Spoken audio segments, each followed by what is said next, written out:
বিজয় দিবসে বাংলাদেশকে শুভেচ্ছা জানানোর বদলে পাকিস্তানের বিপক্ষে ভারতীয় সেনাদের অবদানের কথা স্বীকার করে তাদের প্রতি শ্রদ্ধা জানিয়েছেন মোদি। মোদির এমন পোস্টের পর বাংলাদেশের জনমনে দেখা দিয়েছে ব্যাপক ক্ষোভ। পাকিস্তানের বিপক্ষে বাংলাদেশের এই বিজয়কে ভারত নিজেদের বলে দাবি করায় মোদির সেই পোস্টেও প্রতিবাদ জানাচ্ছে বাংলাদেশিরা।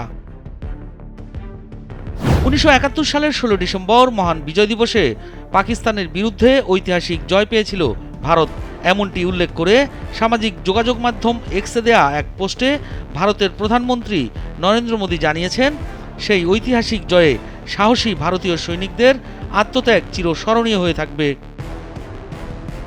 16 ডিসেম্বর মহান বিজয় দিবস, হাজার বছরের গর্বিত বাঙালি জাতির বীরত্বের অবিস্মরণীয় দিন।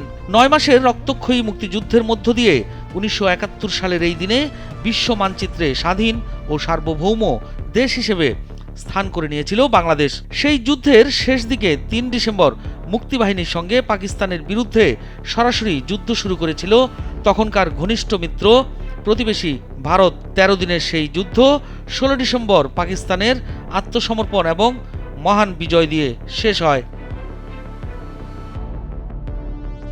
বাংলাদেশের বিজয় দিবসে ভারতের প্রধানমন্ত্রী নরেন্দ্র মোদি দাবি করেন, 1971 সালে এই বিজয় দিবসে ঐতিহাসিক জয় পেয়েছিল ভারত। ভারতের সেই ঐতিহাসিক জয়ে সাহসী সৈনিকদের আত্মত্যাগের সম্মানও জানিয়েছেন তিনি। এক্সে দেয়া পোস্টে নরেন্দ্র মোদি জানিয়েছেন, আজ বিজয় দিবসে আমরা 1971 সালে ভারতের ঐতিহাসিক বিজয়ে অবদান রাখা সাহসী সৈনিকদের সাহস এবং আত্মত্যাগকে সম্মান জানাই। তার দাবি, তাদের নিঃস্বার্থ নিবেদন এবং অটল সংকল্প তাদের জাতিকে রক্ষা করেছে এবং তাদের গৌরব এনে দিয়েছে।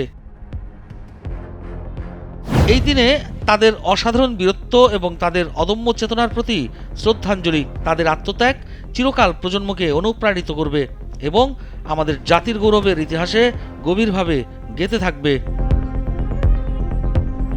মোদির এমন স্ট্যাটাসের পরই তীব্র ক্ষোভ জানিয়েছেন বৈষম্য বিরোধী ছাত্রদল সহ বাংলাদেশের বিভিন্ন শ্রেণী পেশার মানুষ।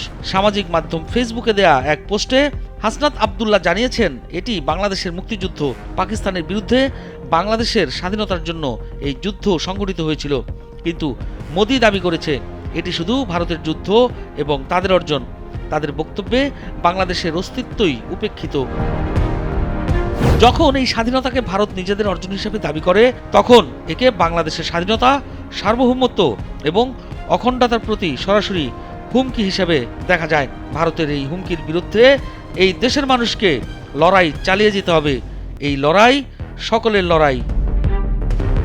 71-এর 9 মাসের রক্তক্ষয়ী মুক্তিযুদ্ধের পর 16 ডিসেম্বর সার্বভৌম বাংলাদেশের অভ্যুদয় এবং 2024 সালের 5 আগস্ট ফ্যাসিস্ট শেখ হাসিনার স্বৈরশাসনের পতনের মধ্য দিয়ে জাতি আজ নতুন করে মহান বিজয় দিবস উদযাপন করছে।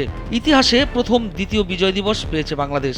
1.5 দশকের বেশি সময় ধরে চলা স্বৈরাচারী শাসন, ভিন্ন মতাবলম্বীদের উপর নিপীড়ন চালানোর জন্য ক্ষুব্ধ বৈষম্য বিরোধী ছাত্র জনতার অভ্যুত্থানের মুখে শেখ হাসিনা ভারতে পালিয়ে যান। এবছর স্বৈরাচারী সরকার পতনের পর বাংলাদেশের নবযাত্রায় জাতি নতুন উদ্যম ও উদ্দীপনা নিয়ে দিনটি পালন করছে।